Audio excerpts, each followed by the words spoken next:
Dans l'horloge d'actualité ce matin à 7 h, c'est la tempête pour les navigateurs du Vendée Globe. Voilà, on a hâte que ça se passe. Au sud de l'Australie, les concurrents ont affronté une mer déchaînée, une grosse dépression, des creux de vagues jusqu'à 8 mètres, l'enfer. Ils ne sont qu'à mi-parcours, les plus chanceux arriveront dans 1 mois et demi. À plus. On continue à 11 h avec une autre tempête, galactique et médiatique cette fois. Rogue One, le film dérivé de Star Wars, débarque dans les salles et promet de vous en mettre plein les yeux. Vivez pleinement ce moment. La force est puissante. Une plongée avec la rébellion qui va tenter de s'emparer des plans de l'Étoile Noire. Bref, les fans seront comblés. Pour les autres, que la force soit avec vous, le temps que ça passe. L'horloge tourne et à 13 h, on a trouvé 100 brebis en plein Paris.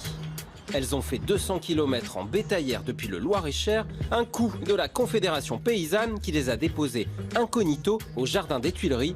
Les éleveurs dénoncent l'augmentation des loups. Ils ont été reçus au ministère de l'Agriculture pendant que leurs brebis, elles, broutaient tranquillou à 2 pas du Louvre. C'est bien connu, quand le loup n'est pas là, les brebis dansent.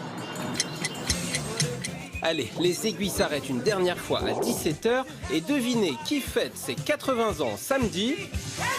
Le pape François. Pour l'événement, le Vatican a pensé à tout et a créé des adresses e-mail en 8 langues différentes, même en latin.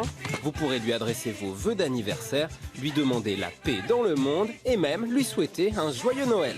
Voilà, c'est terminé pour aujourd'hui et n'oubliez pas, quand l'actualité vous échappe, l'horloge d'actualité la rattrape.